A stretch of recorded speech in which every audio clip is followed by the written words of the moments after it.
excited to have the opportunity to meet with you, discuss the project, where we are today, where we're going, and engage in some conversation with each of you to understand the unique perspective that you bring to the project, understand your priorities, and receive some initial kind of feedback and input on what's been taking shape since we last met with this group. So this is the second of 3 focus groups that we're having specifically with this group, which is focused on development investment in downtown.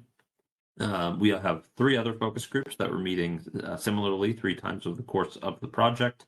And it's been a great opportunity to dive deeper into some of these subjects and topics that you're all experts on and can lend real valuable insight to the process.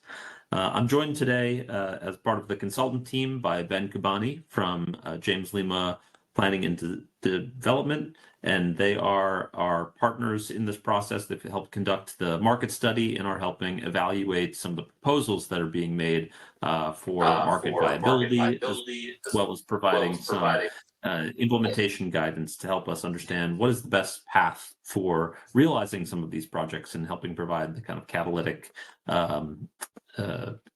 momentum that's needed to start seeing a lot more returns on the investments that come out of this plan. Okay, so what I'd love to do is jump into a presentation that gives an update as to where we are in the process, where we're heading, and then just use the most of the time that we have today discussing the insights that you all have, questions as well as comments and responses to some of the prompts that we'll put in front of you. So let me pull up a slide presentation here and we can get into it. Can you all see my screen okay? Great, thank you. So we will start with a basic update on the status of the project, where we are, what we've done most recently, and we'll spend most of our time today looking at items number 2 and 3 today, at least in the presentation component of our meeting.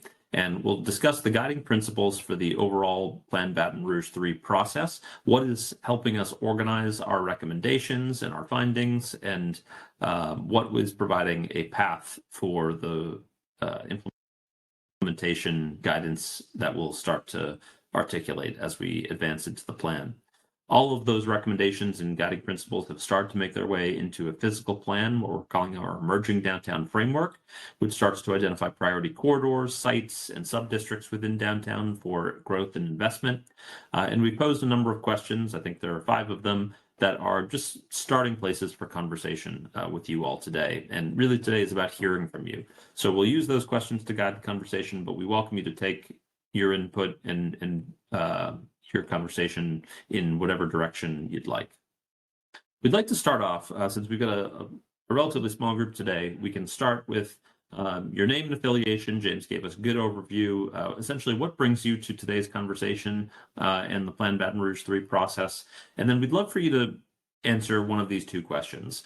Number 1, what do you hope to discuss in today's conversation? What do you hope to provide us with as we move forward in this process, given the unique perspective that you have? And or what do you hope to see coming out of this planning process? We know that Plan Baton Rouge 1 and 2 were enormously successful ventures, and they helped really bring the community together around a set of priorities and projects that were largely realized and created a massive impact on downtown.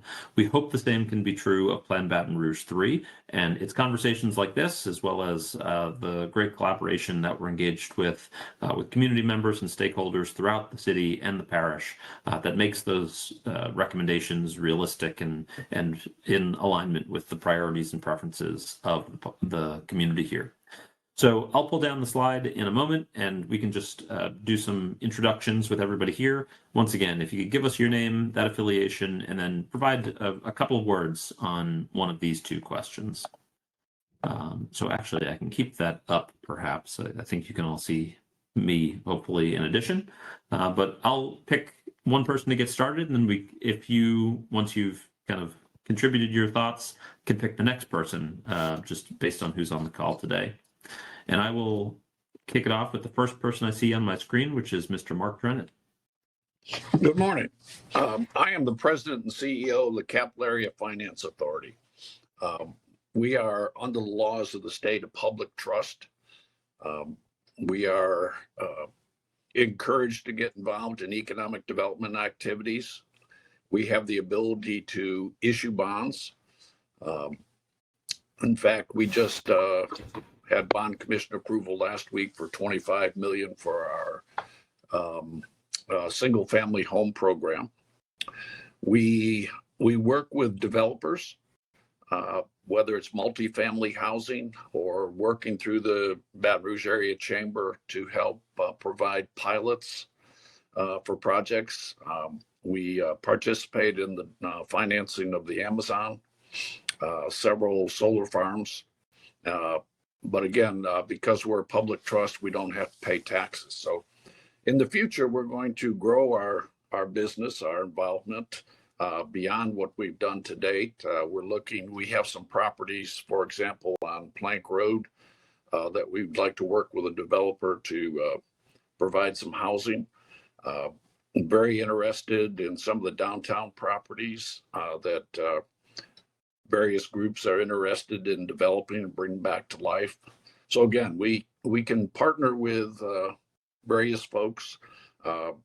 We'd like to see some of the vacant land downtown bring back to life, specifically the acreage that's both south and north of the what is now the Queen Casino.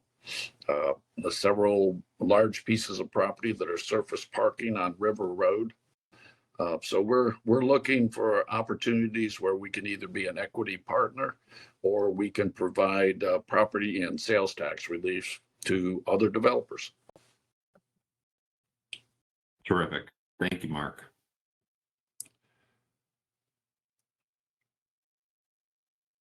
How about Mr. Michael Grace? Would you like to go next?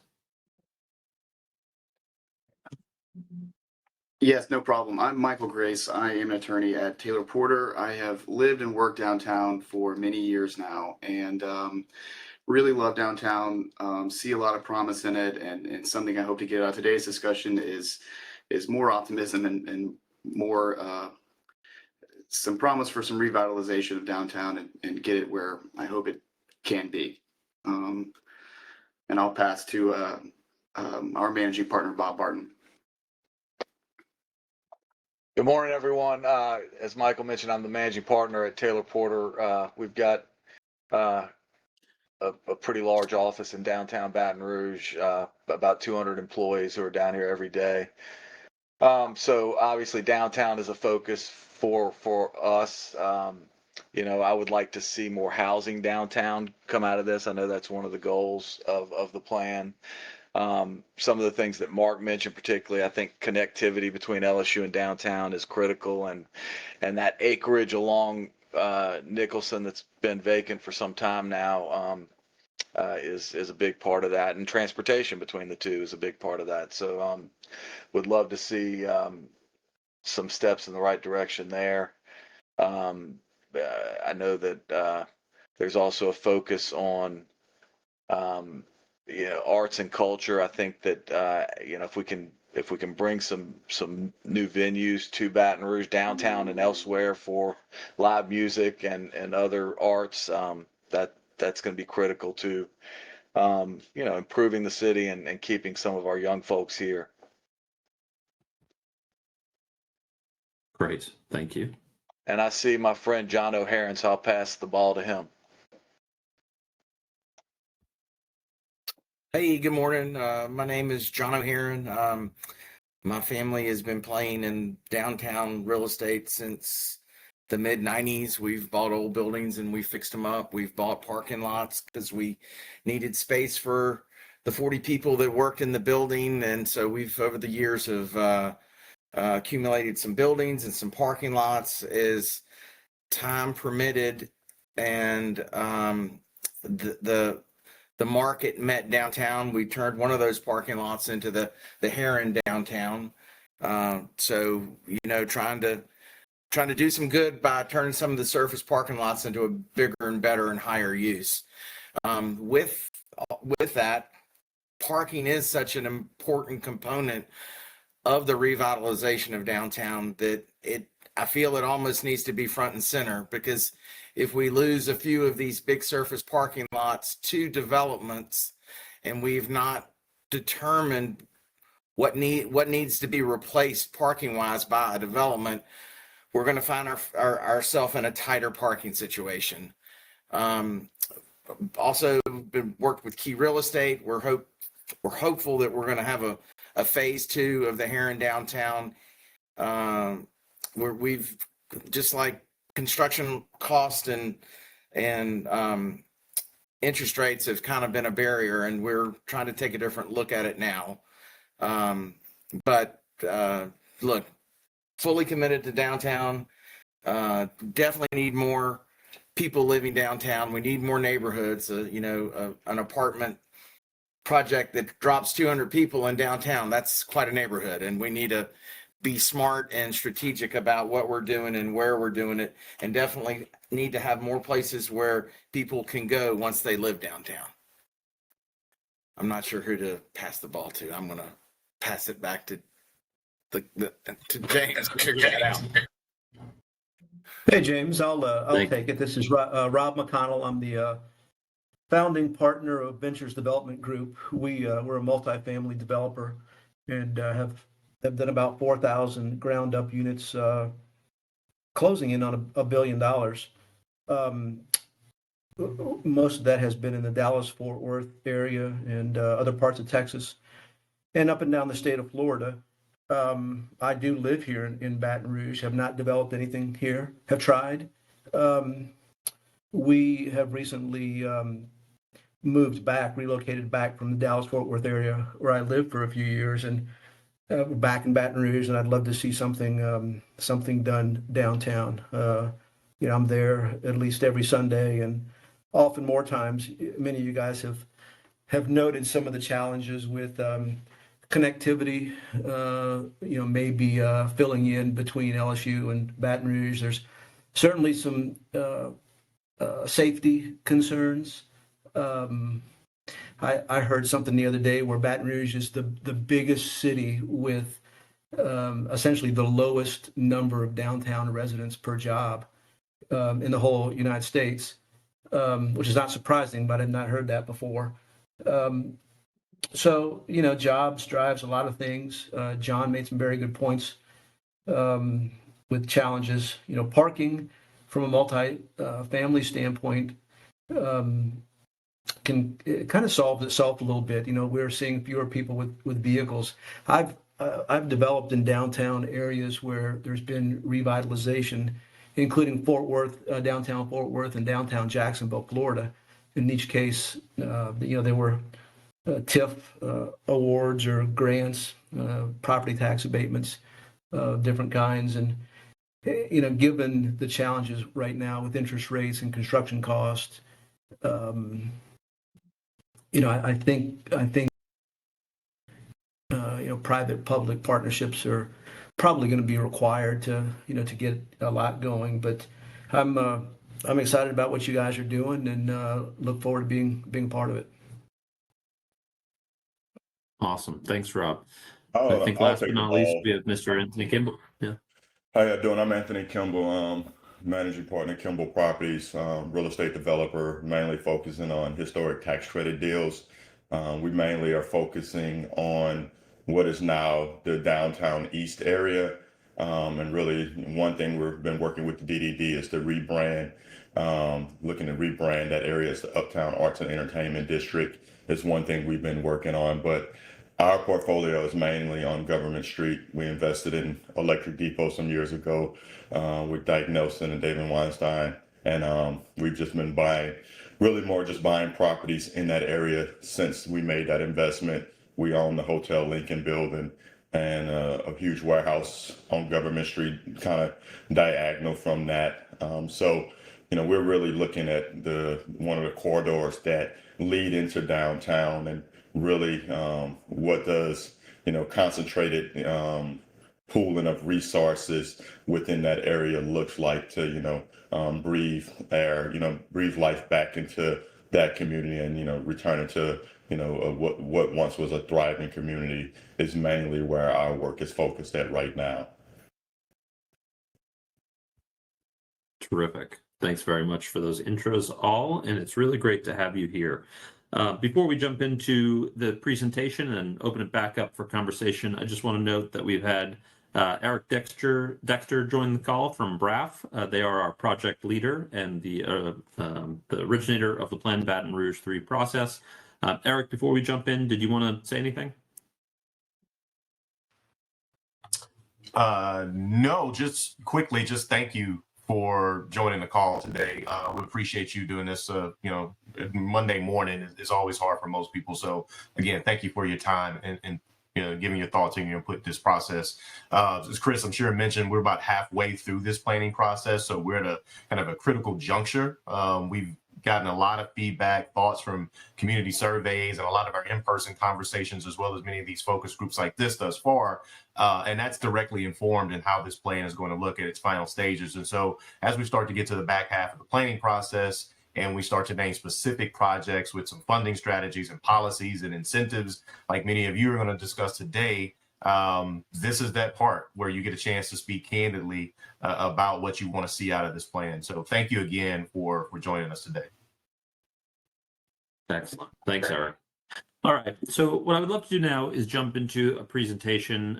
If you've attended any of our events in the last month or so, you may have seen some of this. We'll go through it pretty quickly so we can reserve as much of our time today together with discussion and posing some questions to you all, and you can pose them back to me to the extent that you have any, but really just trying to gain some insight into what you see as priorities, what you see as opportunities, and where we can, as a planning team, work to address some of the most critical and crucial areas of focus for each of you in addressing some of the barriers that may exist, or really starting to prioritize and strategically position some of these opportunities that also exist.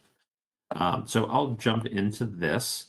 Let's start with a overview of what we've been up to most recently. We were really thrilled in the middle of July to come back down to Baton Rouge and have a really terrific event in the old state capitol, right in the heart of downtown. We had an open house component with over 200 people in attendance, and you can see all of them packed into the theater or meeting space within the old state capitol. Had a great presentation and some interactive activities with them. Gained a lot of feedback on the guiding principles and the framework plan, which we'll walk you through today. One of the first questions we asked folks through the interactive component of the presentation was where they were coming from. Where within the parish do they live? And you can see this really great scatter plot that just shows how much enthusiasm and interest there is in the future of downtown, not just from the folks who live within or in the immediate proximity of downtown, but really from a regional catchment area, which is just great to see. It emphasizes and reiterates to us how downtown is the heart of the overall region, and there's a lot of interest in its future.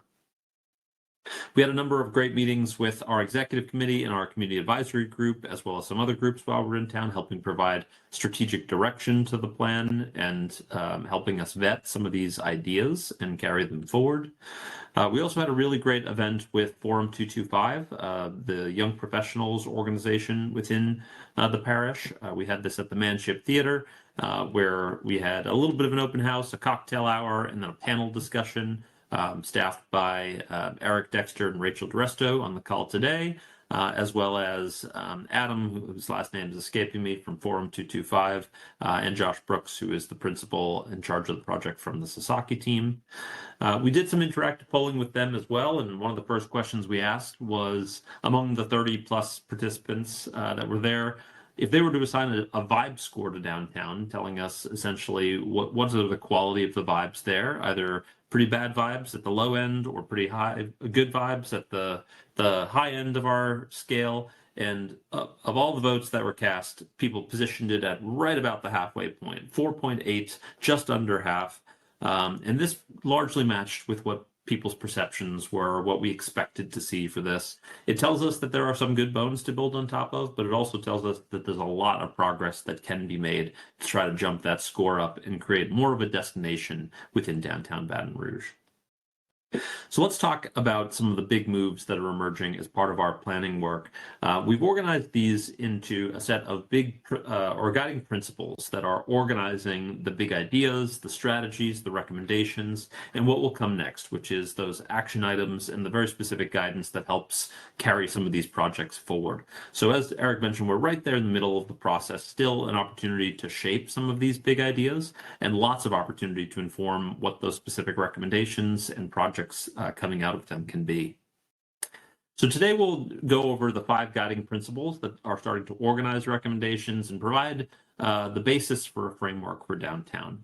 And these 5 principles include market diversity, the establishment of neighborhood places, embracing a new front porch mentality, thinking about the riverfront and its relationship to downtown, the creation of some cultural corridors that tie together the history and richness of downtown Baton Rouge, and then clear connections to make moving to, through, and from downtown a much more pleasant and comfortable experience. So when we talk about market diversity, undoubtedly a topic that will be of particular interest to this group today, we're really talking about a market in downtown that could capture more. We're talking about a diversity of populations that could be served, reinforcing downtown as the primary job center within the region, creating new retail destinations so people return to downtown for their shopping and creating more of a destination here in the face of competition from other places within the parish, as well as establishing a much more robust residential neighborhood downtown. And we've talked a little bit about it today in some of the comments we heard, but that is a major recommendation of the plan, is how do we substantially grow the residential population and make downtown more of a central hub for the region, the central hub of the region. So we're talking about introducing new and diverse economic anchors within downtown. Today, it is, of course, the home of the state government, tons of those folks within downtown. How do we grow some of the other uses, destinations, and markets that could make downtown successful and more diverse? So can we grow more entertainment uses, more innovation economy uses? Can we create more retail centers? Can we create homes for new higher education operations, maybe some medical districts, maybe a place for enhanced tourism, and really investing in those markets and projects that can start to catalyze more private investment and create a better set of economic tools for growth. So how do we make this happen? Looking specifically at relationships with existing institutions. Can we look towards LSU and Southern University to try to increase the population of students downtown with programs and amenities that service their needs? Can we think about providing support to small businesses and burgeoning sectors that we see as sort of low-hanging fruit or good potential matches for setting up shop within downtown? We want to think really strategically about identifying those prime redevelopment opportunities and sites that can serve as catalysts to build momentum for more investment downtown. And can we think about promoting long-term retail and food and beverage opportunities that serve the daily needs of people? So not just destination uses, but also the things that support that greater residential population or daytime workforce population. Create places that create an ecosystem of convenient living within the downtown. Our second principle, neighborhood places, is about trying to connect and enhance the identity of some of these places that constitute downtown today.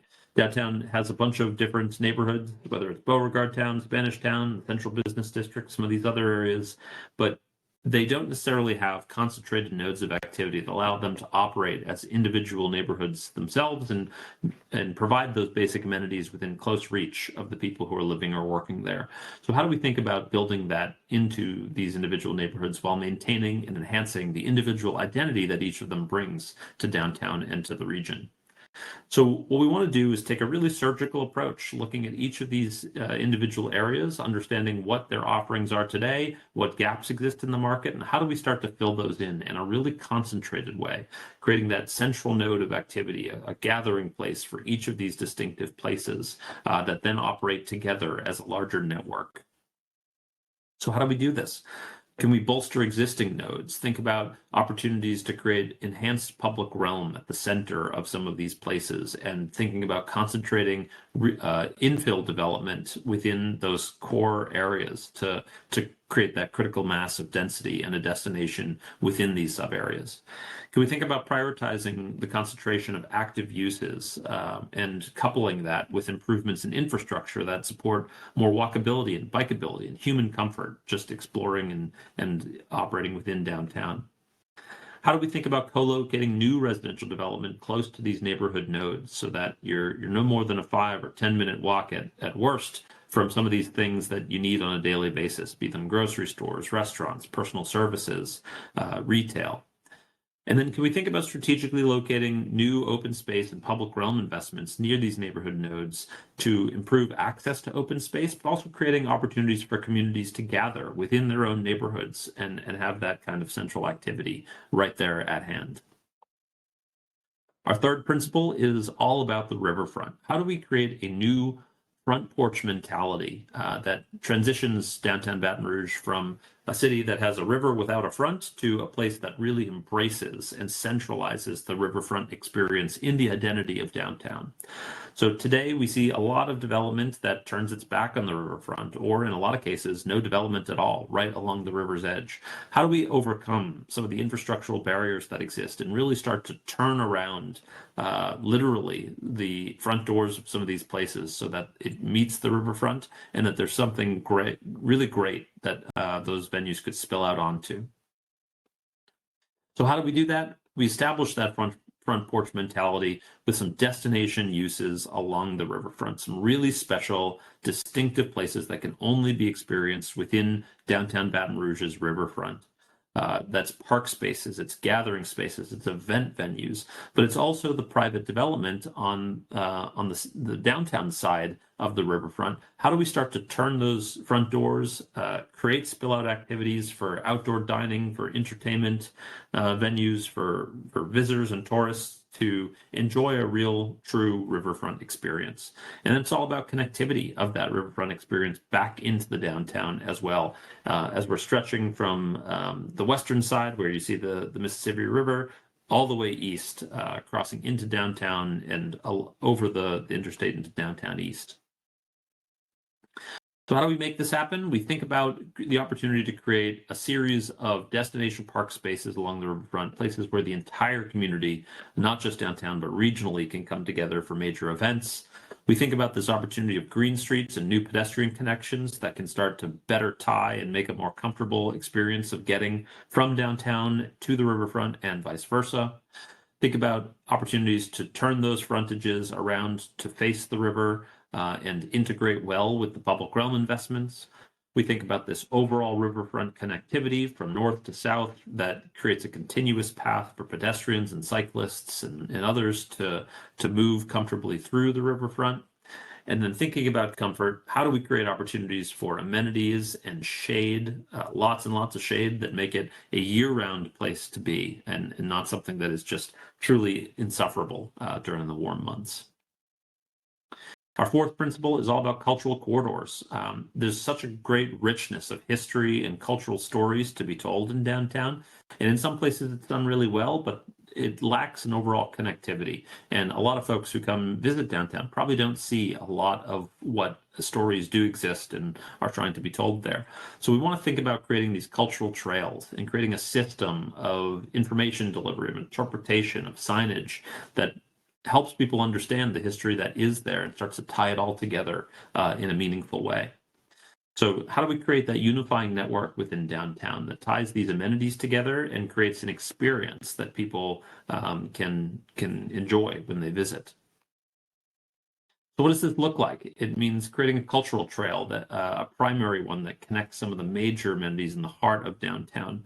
We're proposing one that stretches from the state capitol all the way south to Magnolia Mounds and connecting all the great richness that exists in the heart of downtown, but also thinking about opportunities to use art and signage and public realm improvements to really do that work of storytelling and create a distinctive experience for people who are looking to learn and immerse themselves in the history of downtown Baton Rouge.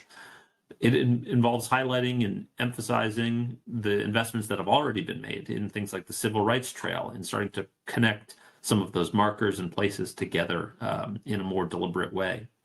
And then we're exploring this idea of creating an arts and museum district that starts to take advantage of some of the clustering of a bunch of these uses that already exist through programming and branding and signage and events that can really start to make people aware of what's here and better leverage the great institutional capacity that does exist within downtown.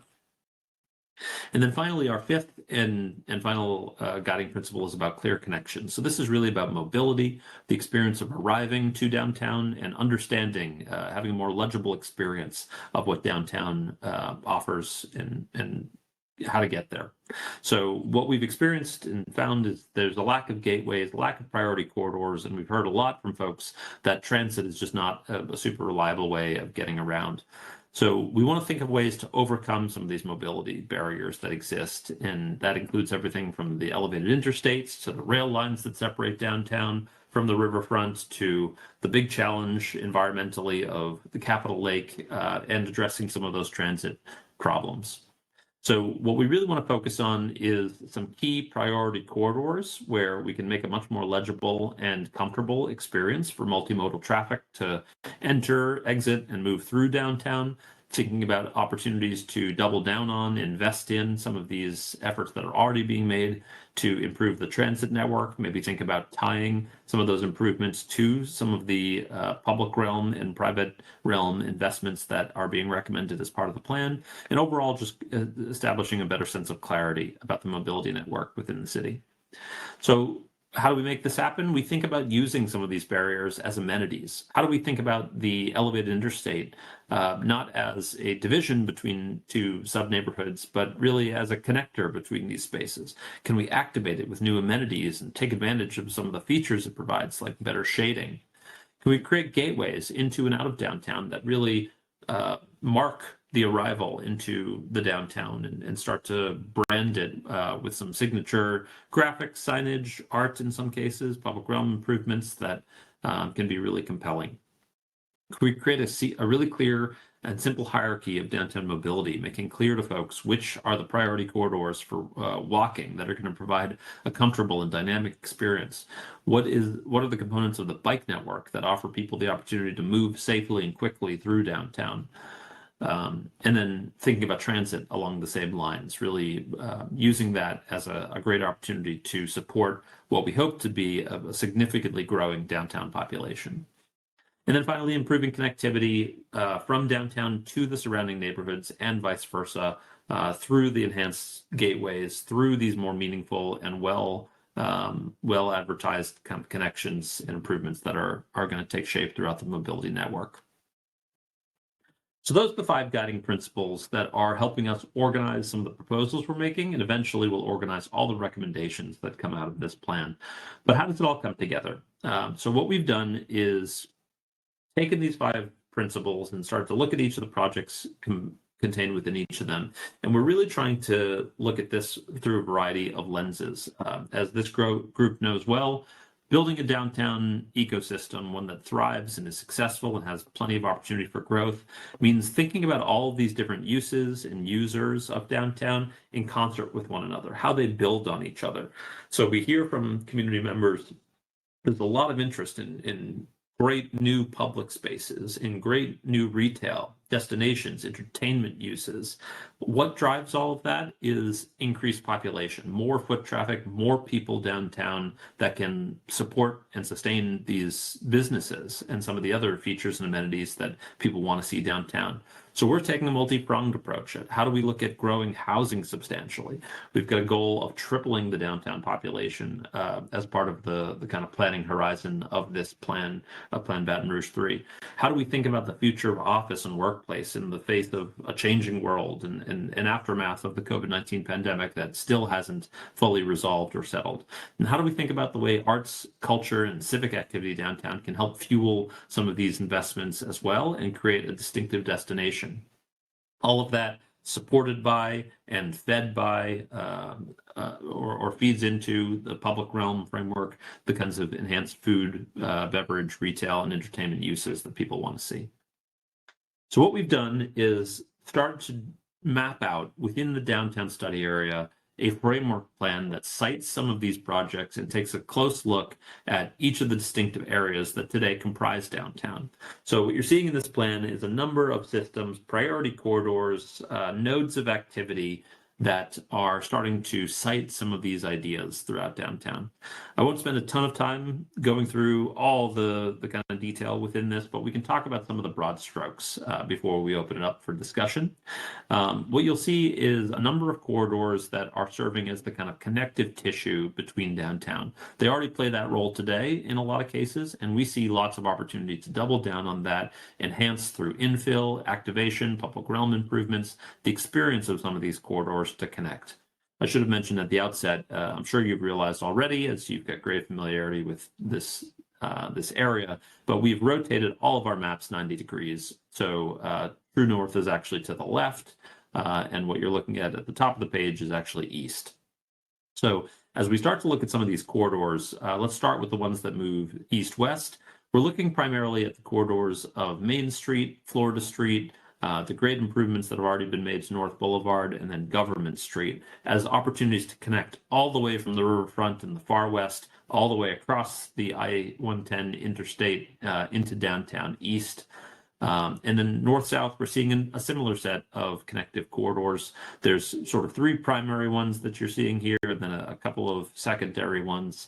If we're starting on the west side, we're really excited about this idea of bringing a cultural trail that connects so many of these great assets that are already within the downtown together into a cohesive experience, stretching along 4th Street from the state capitol all the way down, reaching kind of jumping around a bit in the core of the central business district, and then picking up on Nicholson Drive, reaching all the way down to Magnolia Mounds. We're looking at a number of green streets within the core of downtown, connecting Beauregard Town to Spanish Town, and some of these key corridors moving east to west. We're looking at opportunities to activate the underside space of that elevated highway of I-110, thinking about the opportunity to connect some of these districts to the neighborhoods that exist on the east. And then as we think about downtown east and all the growth and transformation that's happening there, how do we start to connect some of these key corridors, north-south orientation primarily, but with some east-west as well, to create the opportunity for a real pedestrianized kind of public realm and a connective, vibrant, active set of streetscapes and adjacent development sites. 3rd Street, of course, as we move back west, is one of the most active corridors within downtown, highly pedestrianized, lots of great spill out uses and active ground floors, reinforcing that, thinking about its future identity and how it ties to some of the broader public realm moves within downtown, and then of course the riverfront.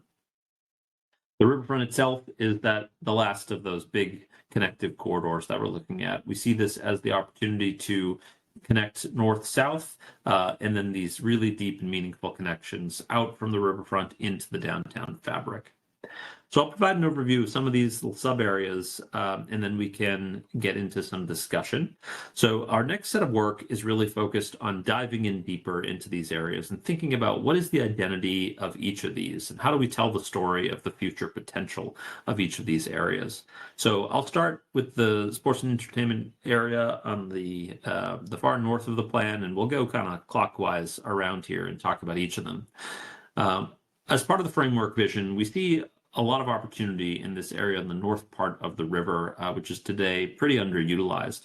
You have the Queen Casino there, and we're thinking about some new development around that could create a tourism destination with new entertainment uses, some retail and restaurants that spill out into some cool water feature that engages a bit with the river. And then just north of that, maybe there's the potential for a really terrific outdoor sports complex that could be host to traveling youth and other sports groups, creating a destination within downtown Baton Rouge for what we know is a really strong market area regionally and nationally. Thinking about the connectivity of that district over to the east, you can see some of these green paths that connect to the state capitol all the way through a rehabilitated Capitol Lake and a nice pedestrian promenade that could exist, connecting even further east to what we see as an opportunity for a really great community park at kind of the the curve of the interstate there in the northern part of downtown East, and then continuing that connection all the way to Breck's Memorial Sports Complex, which they're doing such a tremendous amount of work planning for the future of, and thinking about this as a really cohesive east-west experience in the northern part of downtown that creates just a terrific pedestrian path and experience of that. As we move a little bit further south on the river, just south of the Queen Casino and the entertainment sports area, we see that DeSoto Park area is a really great opportunity. It's outside the levee for a great nature playscape. The first real kind of soft experience along the riverfront. You can imagine some floodable areas here, some great nature paths and places for that kind of passive recreation. As we head further east, again, trying to go clockwise here, we look at downtown East. This is a fantastic area for reinvestment, for growth, for strategic infill and redevelopment. There's some historic structures for adaptive reuse. There's some sites for wholesale redevelopment. Really thinking about the way that the public realm ties into that. How do we prioritize a set of key streets and create some really vibrant, active frontages to create that node of activity at the center? And then create some catalytic effects for more desirable growth thereafter. Looking at the Main Street and Florida Street Gateway, thinking about Main Street as one of the central spines of downtown connecting east and west. How do we reinforce this corridor with more infill development that could take the shape of housing with active ground floors, creating a real Main Street along Main Street, which becomes a destination for retail, food and beverage, and just street activity. Tons of great opportunities for redevelopment along some of those sites just south of Main Street as well, and thinking about their relationship to the neighborhoods to the east and the ways in which the elevated interstate can serve as a connective piece of infrastructure between the neighborhoods to the east and to the west. When we think about the Government Street corridor, very similar. There's an opportunity to activate the street's edge itself. Think about redevelopments, ground floor activation there, filling in some infill sites within Beauregard Town and some of those sites closer to the interstate, and how that connectivity experience of Government Street can actually reach underneath the highway and all the way to the east. When we think about this area where the interstate meets Nicholson Drive, this is a very potentially cool area, lots of redevelopment potential, lots of opportunity for growth.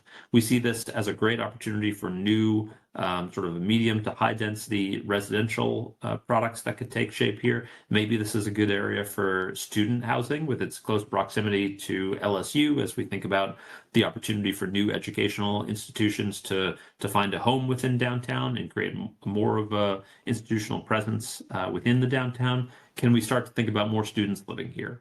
Not just students, but also a variety of housing types that could accommodate all the different populations that we think could make downtown home. But this could also be a great sort of vibrant entertainment district. We have a lot of bars and nightlife activity here, building on a bit of the energy of the casino and some of the other investments that have taken shape there, as well as some of the just novel features of the highway, the Mississippi Bridge kind of reaching over, thinking about that underside space as a really distinctive element of the public realm. Lots of cities have done this really successfully and created some great distinctive identities that create a really desirable place to live and to go for various commercial uses. Then finally, as we look at these two sub areas along the riverfront in the heart of downtown, what we're just using these names as a loose handle at the moment, so none of this is branding yet, but we think about the Riverwalk Loop in the South Riverfront area. Starting with the South Riverfront, we are centered on the River Center and the transformation of that project, which will take shape. We're thinking about that as a continued potential future entertainment destination. Whatever uses take shape within that facility, can they have a kind of public venue for big events, lots of opportunity for spill out activity in the months where it's viable with the weather. Can we have some outdoor performance spaces that build on the investments from Plan Baton Rouge 2 that have already taken shape? There are a number of sites actually just beyond the river center, closer to the river, that are still behind the levee that we see as some of the prime opportunities for really true riverfront development, where you can take advantage of the views and have that great spill out activity, onto the riverfront, which itself would be activated with a number of new public realm amenities, including what we're calling the kind of Great Lawn for festivals and events, as well as an area that you can probably just barely see the label that says play. We think that there's an opportunity right in the heart of downtown for a really terrific regional scale children's play area. It would be contained, so you could bring your kids there and have a reasonable degree of security, that they are safe within that area and just having a great time. Some of the development just outside of it could be where the parents go to grab a drink or grab a bite to eat, and have this all as one big cohesive experience with the riverfront itself. The path that you see here connects all along the riverfront from north to south, carrying us forward into this river loop area. We already heard from some of you at the outset of our call that you've got a close eye on some of these sites that are underutilized or vacant today along the riverfront. We've got a close eye on them as well. We see them as really great opportunities for redevelopment that can forge a very strong relationship between downtown and the riverfront. So here we're thinking about opportunities to create a really dynamic, really rich riverfront experience. Maybe there's an opportunity for a grand gesture that connects over from the center of downtown over to the riverfront with development that abuts right onto it, providing active ground floors, cafes, restaurants, other uses, and then densifying that core of downtown with new enhanced uses, residential and other. And we've got this idea of using the presence of 3rd Street there and the newly activated riverfront to create this kind of riverfront loop where someone can walk with their partner or whomever they've come to downtown with and have this really cohesive experience that could be kind of signature to downtown Baton Rouge, full of active uses, things to do, see, and places to rest and enjoy the city's relationship to the riverfront. So that's our framework plan as it's taken shape so far. There's a lot more in here that we did not get into, but I don't want to spend all of our time talking to you. We want to hear from you today. So what we've done is posed a series of questions here, and these are specifically geared to the audience that we have today, but by no means should you think about these as the only things we want to talk about with you today. What I'd love to do is just go through the 5 questions that we've posed. There may be more, and we can go through them one by one, but by all means, if you've got other questions or comments, feel free to take us in that direction. So let's go through them, and then we can break to discuss them one by one. So first of all, what do you think? Does this depict what you think of as a transformative vision for downtown Baton Rouge?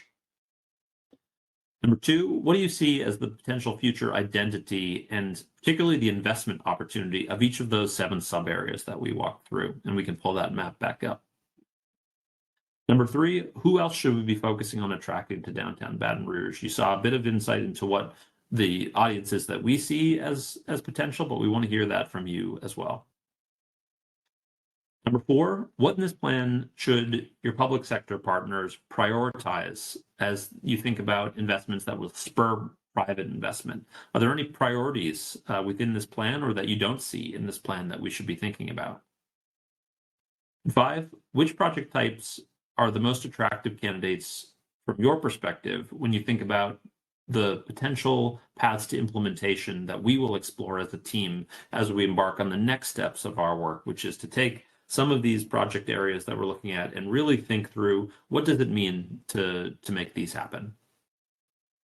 So those are our 5 questions. I will leave the first one up on screen here, and I will open it up for our group here to start weighing in. We don't have a formal process for this by any means. It's a small enough group, so we welcome you to just come off mute and share your thoughts.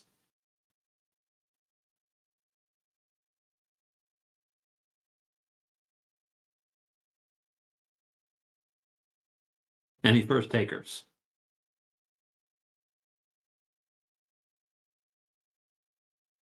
First comment's always the hardest. Hey there, this is John O'Hearn.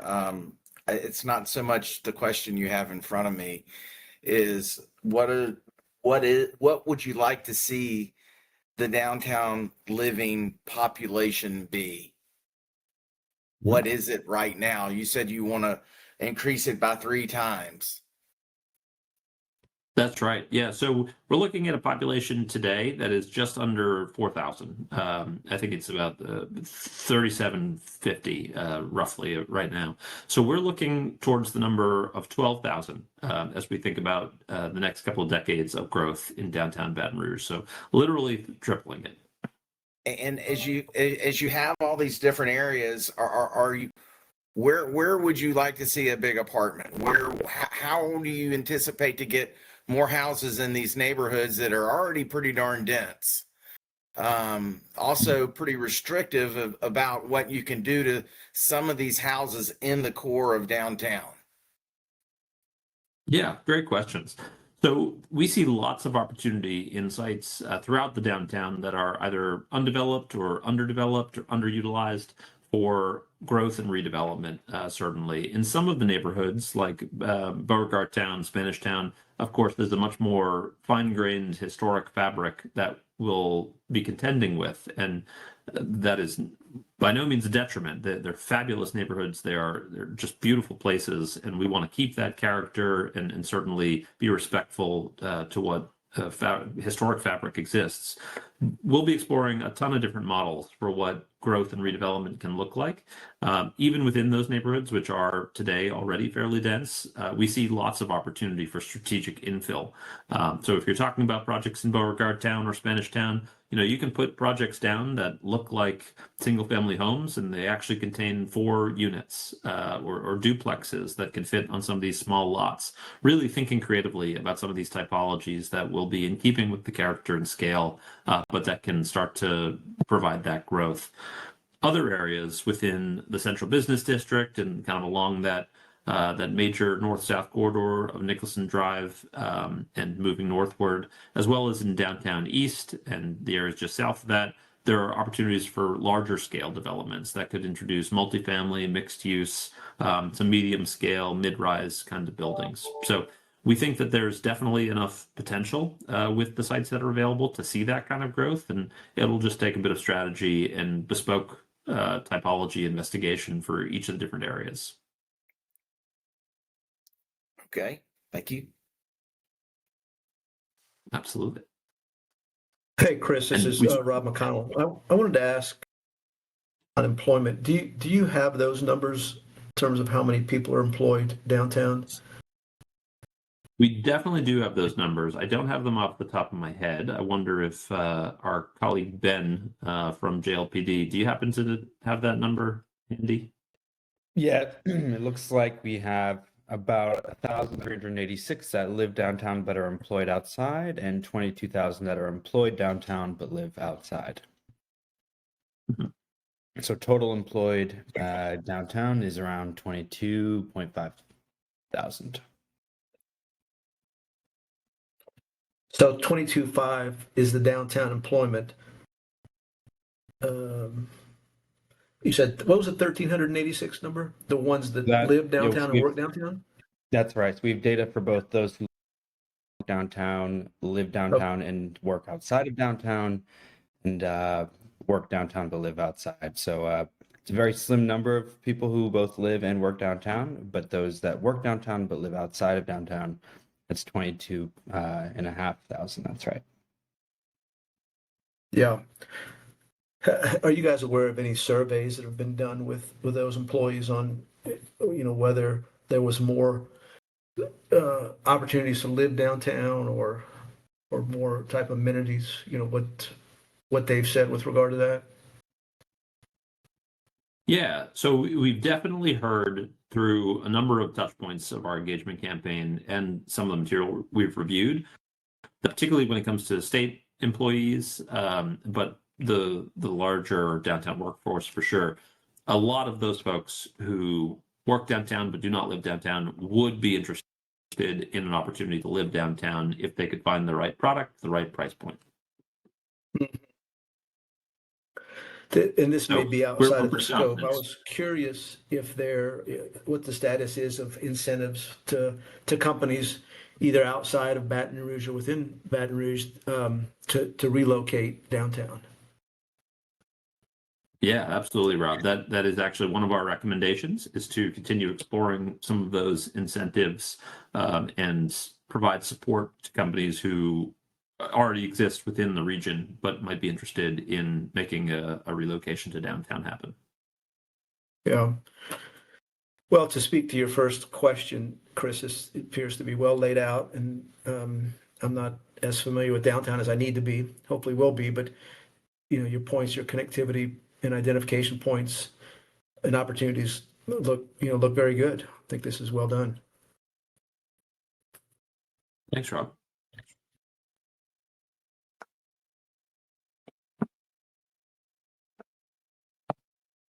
Okay, great. Why don't we head into our second question? As we start to dive deeper into the different components of this framework, and as we take a more specific look at each of these different areas, each of which truly has its own distinctive character and offerings to the experience of downtown, we wonder, what do you see as the potential identity and potential investment opportunity for each of these areas? We've started to indicate in some of these areas what we see as the potential driver or catalytic change agent for each of them, be it entertainment in some areas or residential housing in other areas, or we're starting to explore layering in institutional users like potential future education or medical uses that can be the driver of growth. We wonder from your perspective if anything else stands out that we should be aware of. And I'll pull up that map of those 7 areas again.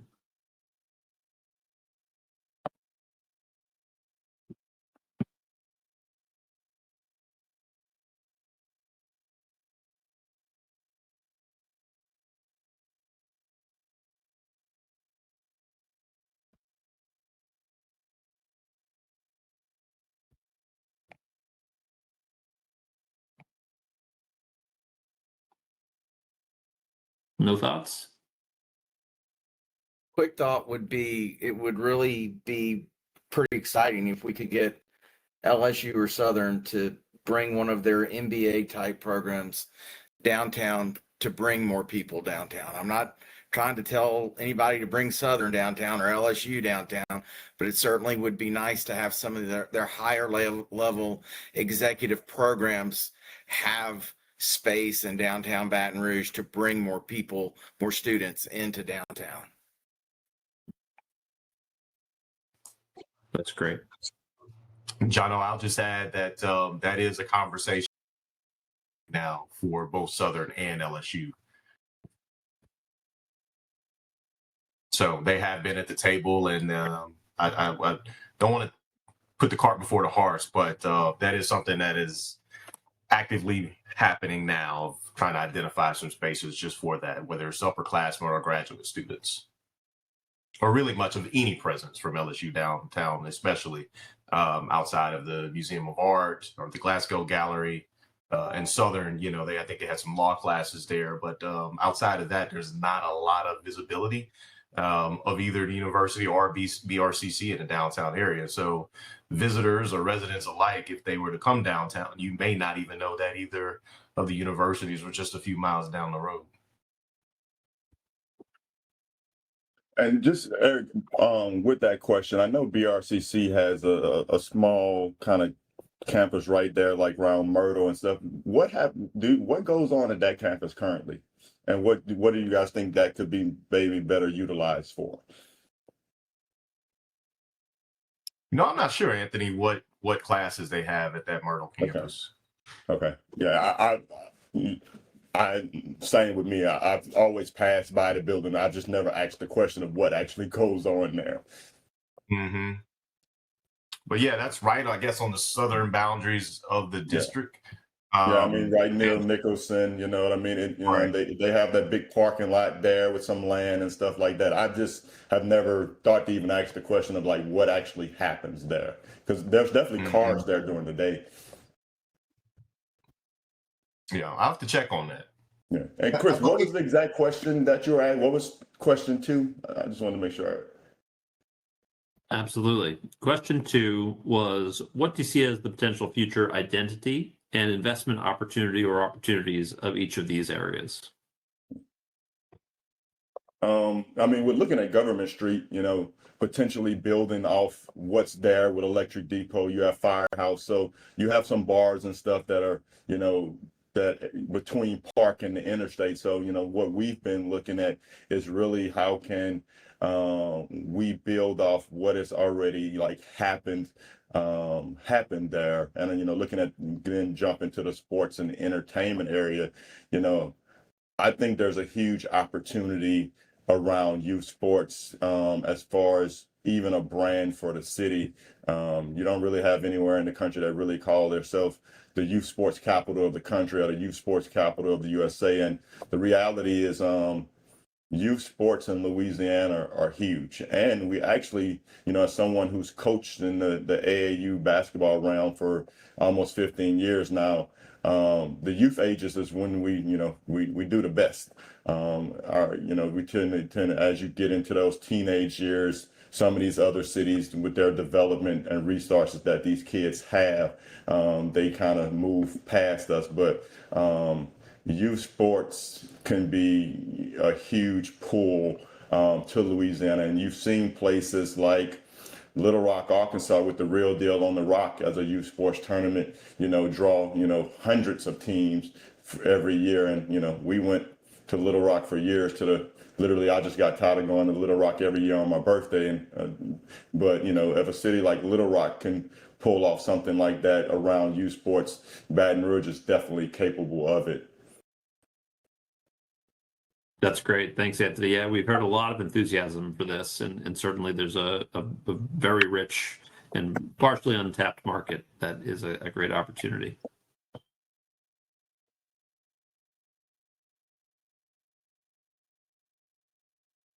Any other thoughts? What else jumps out at you as opportunities here? Looking at another thing, I'll just say with the downtown east area, I think that land over there would be a great use as a park. I think just something that would just have to be figured out with that area, and that's kind of held us from investing, especially around Florida, is figuring out with so many entities. I shouldn't say so, but you have entities that are over there that focus on serving a homeless population. Really from St. Vincent going towards, where the park would be. I think that's something you're going to have to somehow answer the question on before you really see development spurred over there outside of, probably just like affordable housing.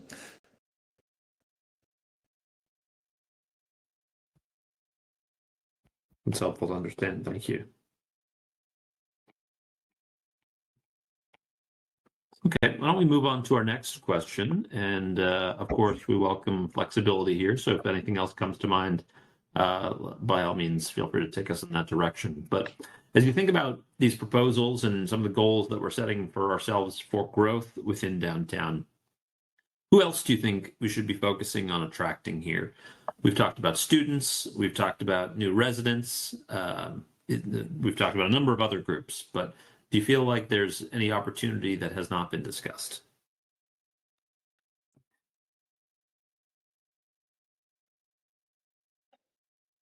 I'll jump in if no one else. I think something that has to be part of this is something we saw in Greenville on the canvas trip that we took there, is how do we use these city and state-owned sites to potentially spur development?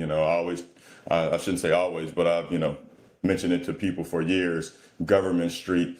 We have a gym with the old school for the blind, right next to the interstate, 6-7 acre site that's owned by the state. So I looking at whether it's parking garages, things like the old school for the blind,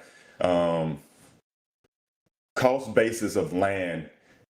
Anytime you're talking about developing downtown is an issue. So to kind of mitigate that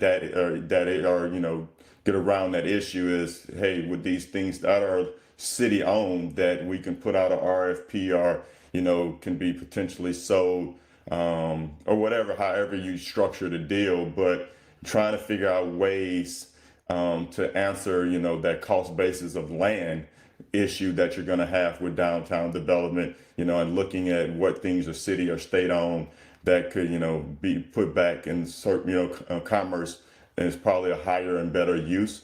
I think that's very important piece of this plan, and how do we utilize that?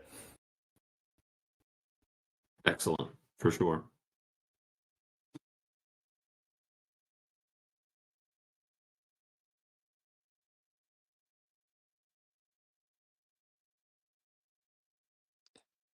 Any other thoughts? Who else can downtown become a destination for who maybe don't frequent it today?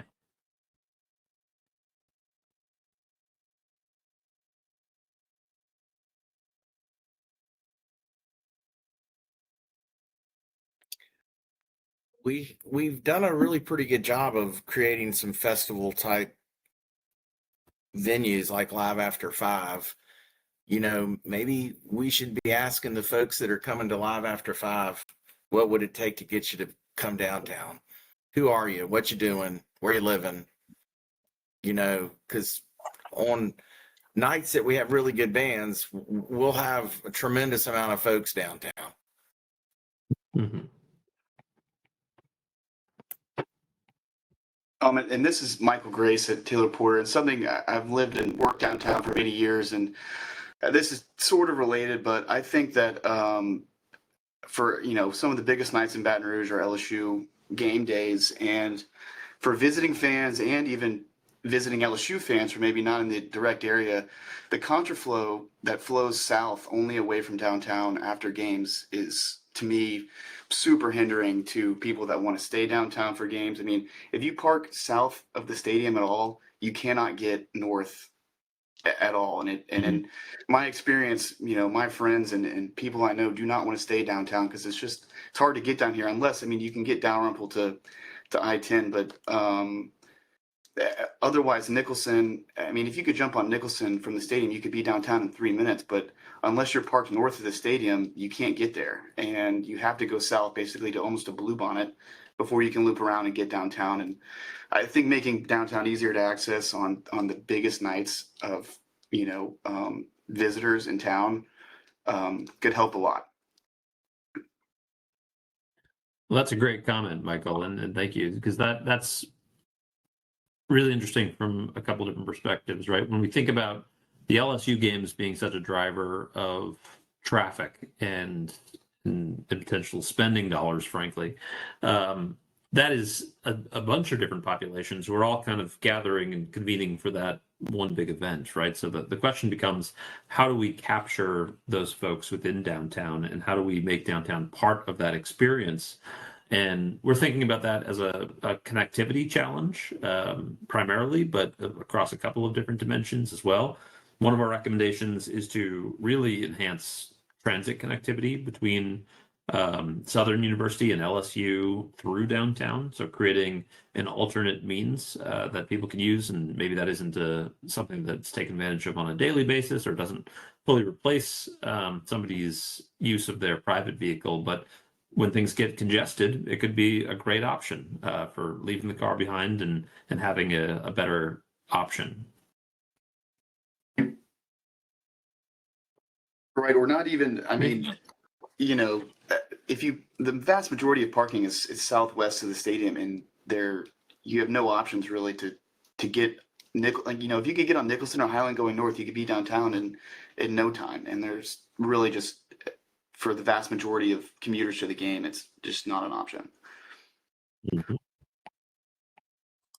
Yeah, we heard a similar, but I guess on the opposite end of the coin, thoughts last week, Chris, when we were meeting with some of the folks from the casino, Bally's, well, Queen and the Bell, and they were talking about the contraflow issue after the games.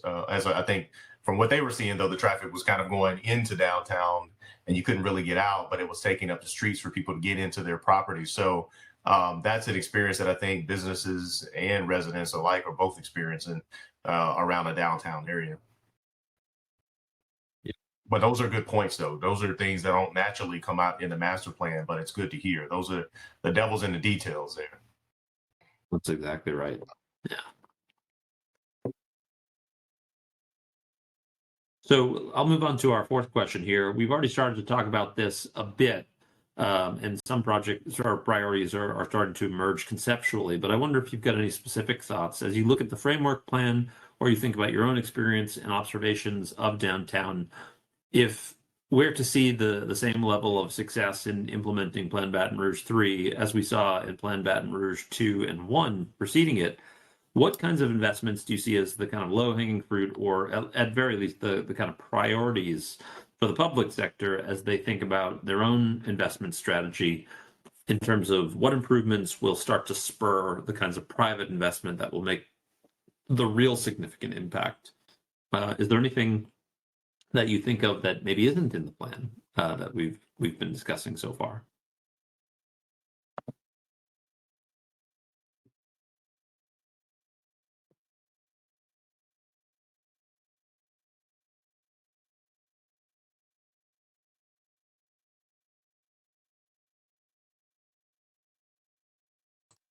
I was really hoping to hear from Mark Drennan on this question in particular, but I think he must have had to hop off, especially with his experience being the Commissioner of Administration back when they moved and consolidated the state office buildings downtown. But I'm thinking of those types of projects that we took on 20 plus years ago now, of those state office buildings in the Capitol Park, as well as the Main Street Market, the YMCA downtown.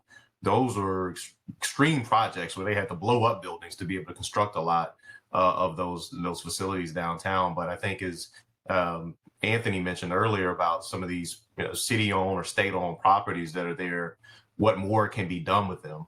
Cities across the country, I think, are trying to get rid of some of those assets and hand them over to private development. So, what is the inventory of those assets downtown is one of the questions I have. And such as, like, for instance, it's a federal property, but the post office property right there off Florida downtown. And I think it's been on the surplus list for years now. What could something like that be turned into? And it's more of a question and a prompt than an answer, but I'd be interested to hear from someone. Is the police station, what did they ever figure out what they were going to do with that police on South? I'm just trying to think of another one of those large sites. Yeah, that's one of the areas that Chris, we actually just had a update call last week that Chris and his team have been working on to name some specific focus areas, and that's actually one of them that came up. So we don't know exactly what's being done or what's going to be done, but that's like a prime location for housing or some other activities that could happen along that corridor. Yeah, That could be a whole village. Right. No, you could have everything in it. Yeah. If done properly. Right. Hey, where's the city's appetite for bonding bigger projects or assisting in that? Yeah, they've been at the table. I think until we come to them with a somewhat final plan of some recommendations, we'll see. Especially considering what's going to happen here on this Thrive tax plan here in another couple of months or so. But they've been at the table. They've been enthusiastic about having something big come out of this plan. But that remains to be seen with what their appetite is when it comes to bonds. We just don't know yet. And who in the government world, either the state or the city, would speak to GSA to figure out what is the deal with the post office and that amazing surface parking lot they have across the back street from it? Chris, who's typically, from the master plans that you've worked on across the country, and Sasaki as a whole, who typically leads a lot of those conversations when it comes to GSA and government properties? It depends entirely on the dynamics of the place. We're doing a master plan right now in Columbus, Indiana, a much smaller downtown, but they have exactly the same kind of issue. They have a post office structure. It's huge. It's in the middle of downtown. It's woefully underutilized from its heyday decades ago. And we have been working with this, that's sort of a unique case in that a public entity organized within the city owns the land underneath it, and the post office itself owns the structure, which, as you can imagine, is all kinds of troublesome dynamics there. But they're in the process right now of negotiating through city leadership with the U.S. Postal Service and with the GSA for what an exit strategy looks like. And in that case, it's a facility that has some light operational sorting and distribution uses, but the retail presence is what they really want to maintain. And so they're engaged in negotiation for what it would look like for the city, through its private development partnerships, to offer an alternative location for continued retail presence, and then looking for a site outside of downtown for its much smaller operational distribution and sorting facilities. So that is an effort that's led by the city. They have a particularly strong role in doing that because they own the land underneath the facility. And here it would depend a little bit on what those ownership dynamics look like. Do we know, does the federal government own via GSA the land and the structure? I think they I own believe both. it. Yeah, I think Yeah, it's both.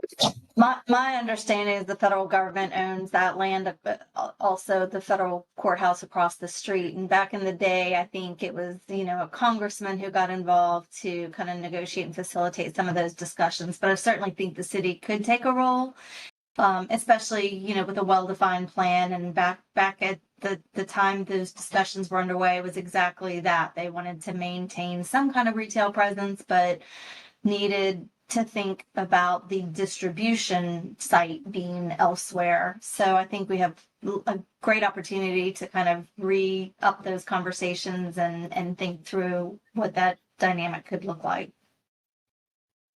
Typically, in our experience, when you're working with the feds, they want a clear plan, just as any of these potential partners to different levels of government would be.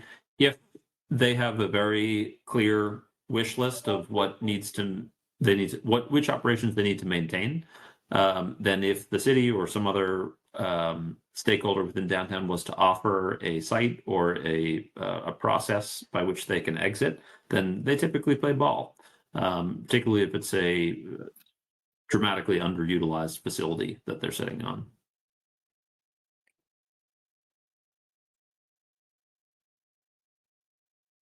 Yeah, one of the next steps as we get closer to the end of the planning process is to form an implementation committee so that this plan doesn't just sit on a shelf. You have a number of subject matter experts who work in this area, residents from arts and culture and tourism, economic development, and investors in development, to sit at the table to help devise the strategies and work towards actionable steps to getting this plan implemented. So we'll have city and state leadership at the table.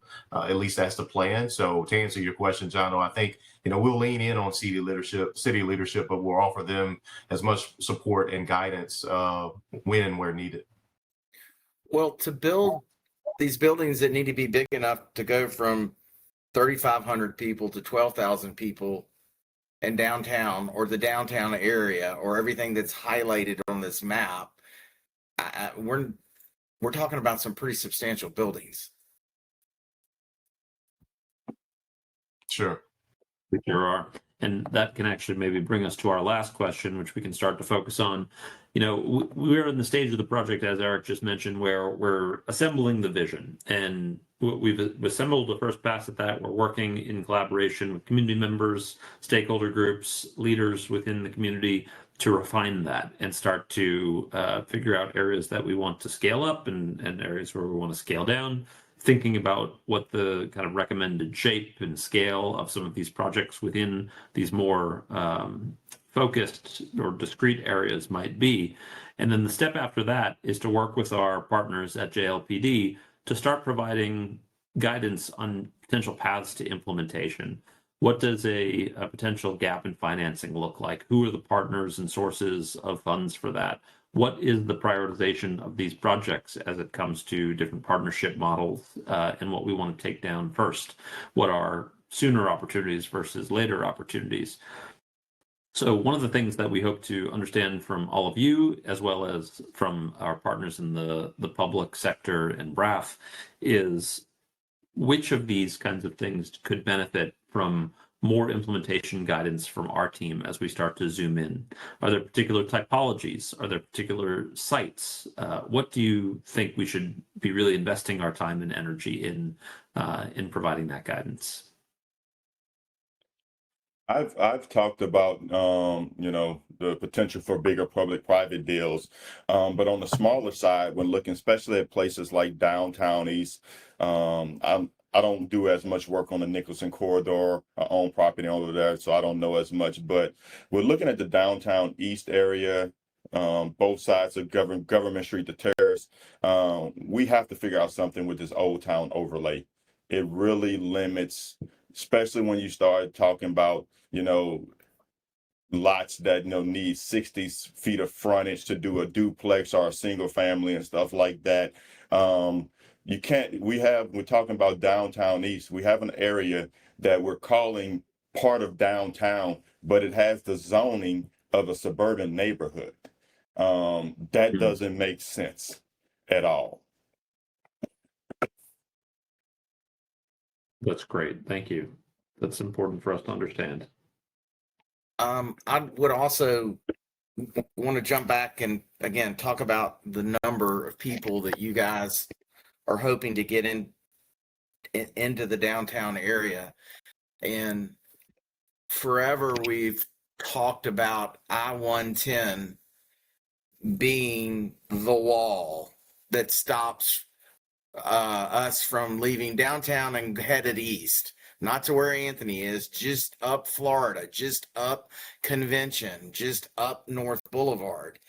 And we've talked over and over and over and over again about lighting underneath I-110, making underneath I-110 be a place that you might stroll versus a place you lock your doors when you come off the interstate.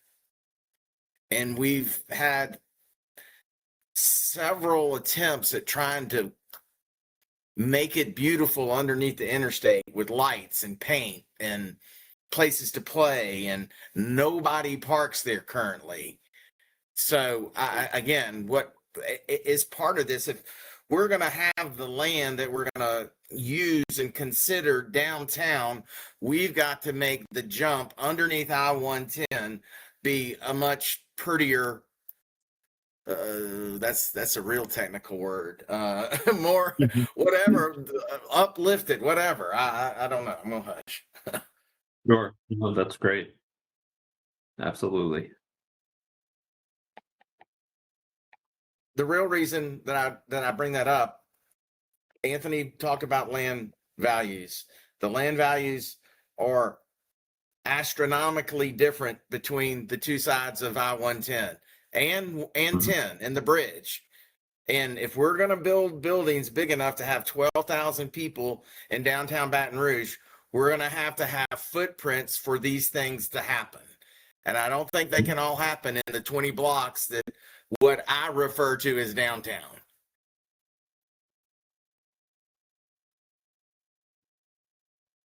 That's great. Thank you, John. We look forward next time we meet with you to showing a bit more granular look at how we're looking at broad and surgical interventions in each of these areas. As we zoom in to each of these 7 areas, where you can see the amount of potential that exists for infill, redevelopment, and densification. So we're excited for that as a part of our next step. Any other thoughts? What other project types do you think either the public sector or the private sector would benefit from the more guidance on to get to this kind of next step of growth?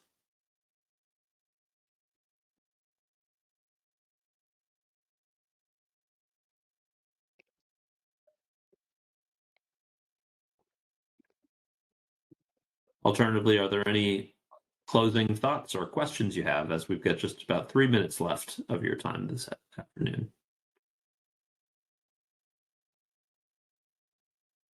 Has there been any thoughts or discussions about maybe closing parts of 3rd Street to cars and making it, I personally, as someone that's, again, lived down here forever, would love to see some of those bars and restaurants be able to build out patios if possible. And because 4th Street's a two-way street, 3rd Street really serves no utility from a traffic purpose. And I think that that space could be upgraded. Yeah, it's a great point. It's something we think a lot about.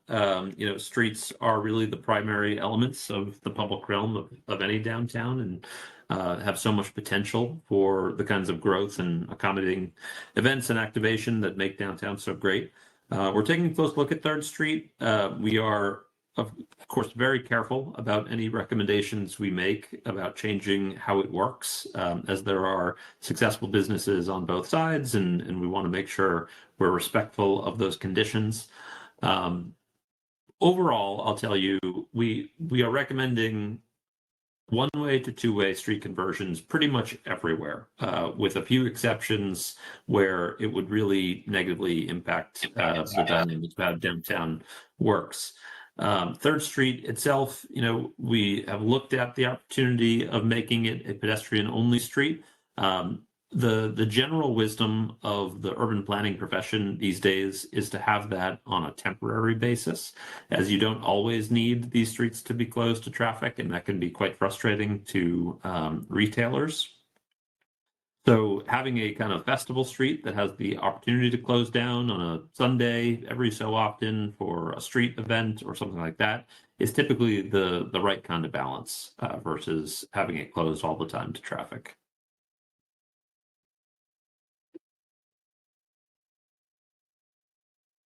All right.